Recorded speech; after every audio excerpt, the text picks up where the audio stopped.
said he's lost 10 pounds down to 240 and is open to playing more off-the-ball linebacker. The Cowboys lost defensive end Sam Willams to a torn ACL. Williams, in his third season, was being counted on to be a key pass rusher this season after the Cowboys lost Dorrance Armstrong, Dante Fowler to Dan Quinn in Washington. So, Keyshawn, your reaction to all of the above? Well, I think when you self-evaluate in the offseason, Skip, you can certainly look at yourself more than other people and say, you know what, I may need to put more muscle mass on and trim some of the fat off, or I may need to gain weight because I'm being pushed around, or I don't feel as explosive when my hand is in the ground as if when I'm standing up, or the fact that I'm going to be moving around in different spots under Mike Zimmer and his defensive coordinating. Now I need to shed these pounds and so I could be able to be put in different spots and be able to excel at a high level. The second half of the season, if I need to put that 10 pounds back on me because we get into cold weather situations and all of a sudden I'm going up against these teams that have portable running games that can travel anywhere and I need to bulk up to a certain degree, then you can do those sort of things. To be able to recognize, though, that I may have walnuts in my cheeks at this time, now I need to all of a sudden figure out, okay, let me get to a point where I'm comfortable weight-wise and I can now be explosive from beginning to end and I don't fade in the later parts of the season. All of those sort of things, the self-evaluation happens in the offseason. And 10 pounds is really, in all honesty, not as drastic as you think. It sounds like a big number, but it really isn't because he can gain that 10 just like that. Just like he lost it, he can get that 10 back fast. He's not losing 40. But it he's does not losing sound 30. Like Zimmer, the new coordinator's got some new ideas for Micah. And so when you have to now all of a sudden, because he's so athletic, Zim, the defensive coordinator, may say, you know what, we're going to have you cover down on the tight end in this position. Or we're going to have you drop into the flat in this position, and we need you to be able to be quicker to get back and get your feet set to be able to look at the eyes of the quarterback. All of those sort of things happens when you start to try to change your diet and make adjustments so you can be a better football player. On top of, he's getting ready to get a whole lot of money. So now how does that affect Micah now? So, like, yeah, I get all that, like losing the 10 pounds. Mike Zimmerman want to move him around. But now, does that affect Micah to staying where he's at position-wise because of the injury to Sam Willams now? Because the depth chart's not there. You know what I'm saying? Sam Willams is a guy, a serviceable guy that had about 4.5 sacks the last couple years. He's solid, but they can find that guy. Okay. They can find him. They can find him? Yeah, they can find him. I'm just thinking because, like, when they you know, you need a guy, if you're talking about moving Micah around, putting him in the linebacker slot, taking him off the line, and bringing in Williams, Sam, and he ain't there. You know, since you're saying that you can find that again, then it'll affect. But, yeah, I agree with you. You know, all great I don't players. think the Sam Willams situation is such a devastating blow drastic? that the Cowboys can't find a replacement in short order for him. I don't see it like Already a guy in position you can trust. It just seems like the Cowboys – always something. It's something. It's always something. It's just another chink in their armor going into this season with contract negotiations. Now they rotational players getting carted off, and Michael Williams is losing 10 pounds because he's probably going to play multiple positions this year. I just don't see this ending well for the Cowboys this year. It's just more things that's been on the negative side this year than on the positive side that we've talked about. I agree. Did next to nothing in free agency. I did not love the draft.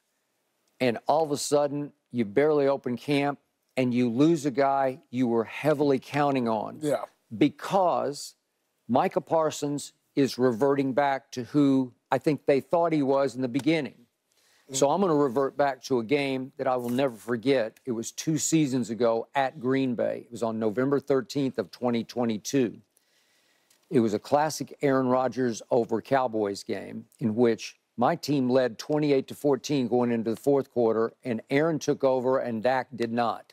Dak disappeared, and we lost in overtime even after winning the overtime coin toss, and we had the ball first and went nowhere slowly with it, and Aaron Rodgers went right down and kicked a set up a field goal. I didn't realize Dak played defense. Yeah. I Well, didn't realize that. 28-14, I'm up. What do I need you to do? we had the ball 4 times up 28-14 or after 28-14. Yeah, and in the play calling, you did not convert and extend the plays. We did nothing. We scored no more But you points. blaming that on Dak. We got outscored 17-0 in fourth quarter and overtime of that game. But that's not my point. My point is about Micah Parsons. The day after that game, I sat right here in this chair and lost my mind because in that game, they played Micah in pass coverage 14 snaps, and they played him with his hand on the ground or standing up in the middle of the line, but as a pure pass rusher 9 times. So 14 times, and 1 time late in the first half, he covered a wide receiver down to the goal line. And I'm like, he's a pass rusher. And I must admit now, I might have been completely wrong about that because I think they're seeing him more and more as versatile, that he can do it all. Well, he was versatile in his first couple of years. Yeah.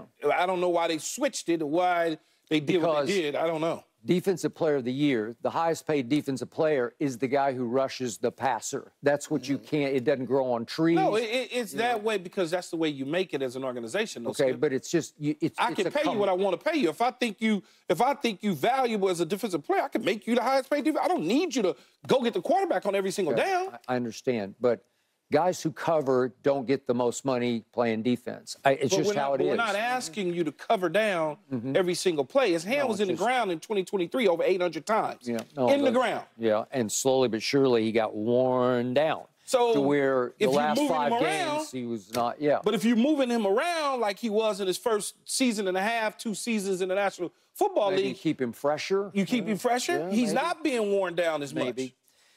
Okay.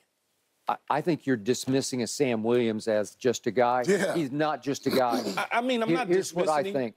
He's got freakish pass rush ability that they had not drawn upon yet because they were pretty deep at that position. Dorrance Armstrong is pretty good. Yeah, he's in Washington now. That's why Dan Quinn said, hey, you come on over here. He's in Washington. And Dante Fowler has been a specialist pass rusher who can disrupt in the games. league for a while. He has. And you can count on him here and there to make a play where you say, whoa, where did that come from? Now they're both commanders. And it's right on time for Sam Willams to step up. Listen, Keyshawn, he can move, he can run. He can bend the edge. He's the whole thing. He's 6'3", 260, so he's 20 pounds more than Micah. He can pack more of a wallop than Micah can. Maybe he can deal with those gigantic left and right tackles a little better than Micah can. And all of a sudden, he tore it all. He tore his ACL and part of his MCL. And you know and I know, Keyshawn, he is gone. He is done for the year. Yeah, he's done. Okay. And all of a sudden, they got to reconsider. Wait a second. Do we really want Micah covering wide receivers? That's what I'm saying. Or do we need to get him back in the pass rush No, rotation? you don't need to. You got to put that 10 back on. You don't need to reconsider that You because got to put that 10 back on. when they made the decision that Sam Willams would be the replacement for Floyd and Dorrance Armstrong, they made that decision because they said, hey, we got a guy that we think and he was a second round pick. Second round pick. We got a guy that we think could fill the void. Yes. So we don't want to pay that type of money to keep and That's retain what they these thought. guys. Bingo. So now what you do is you go and you scour and look at other training camps and other teams to get that same type of body. Yeah, I understand. Whether it's through the draft, through trading a player or waiting for somebody to be cut that still has a little bit of motor that can do some things. All right. Jerry lives for his draft picks because he makes the first and second rounders for sure. So when you got a Sam Willams that Jerry signed off on in the second round, even though probably by draft night, Jerry probably not even heard of Sam Willams until somebody told him about it. Yeah. But he signed off, and they took him, and he was the second most penalized player on the roster last year. Remember against Green Bay, he interfered with the fair catch where he just runs over the guy, and it was just dumb. You know, like, what are you doing? But he just had ability. It was a good pick in the second round, especially if he could have come to life this year and been what you thought you projected him as. Okay, remember last year in the second round, this past draft, they took Marshawn Nealand out of Western Michigan as a pass rusher, or at least as a defense, sort of a DeMarcus Lawrence. He's bigger. He's 270. Maybe he can stop the run as well as rush the passer. So I told you the day after the draft, I don't know anything about Marshawn Kneeland because I never watched Western Michigan, so I've never seen him take a snap before. But I looked at his productivity. They redshirted him, and then he split time as a starter, backup. For 3 years, he wasn't a full-time starter until last year. So he stayed 5 years, and last year he made second-team All-MAC. And I'm thinking, I don't need a second-team All-MAC guy in the second round. Do you see what I mean? Let me ask you a question. Yeah. Would you take J.J. Watt? Yeah. You take J.J. Watt. Well, sure you would. Did you know who J.J. Watt was coming out of Western Michigan and then by way of Wisconsin? Well, I mean, he went to Wisconsin. But so did you know who he was before he even got to Wisconsin? No, but he dominated the Big Ten. I'm just saying. Yeah, okay. Here's a guy that left Western Michigan to go to Wisconsin that has 4 defensive MVPs under his belt. Okay, I'd have to look up exactly what he did at Wisconsin, but I would think he made something. He was a good player. Never thought that he would project to do what he did in the National Football League. My only point is just because he's second team in the MAC. Is Marshawn Kneeland J.J. Watt? If he is, but I'm good. He may turn into. Okay. Got to be careful. Because you're looking at a guy going in the second round who made second team. Okay. That don't mean nothing. But usually, if you're that dude, then you showed it right away at Western Michigan, where you just were that good. Well, they took him in the second round, so he had to have some skill set that transferred in their minds to the National Football League. And of course, they're raving about him in camp. He's sure for his age. He probably is really good. Well, he better be because he just got tapped on the shoulder. Like, you're going to have to play some now, right? All right. I don't love my Cowboys this year.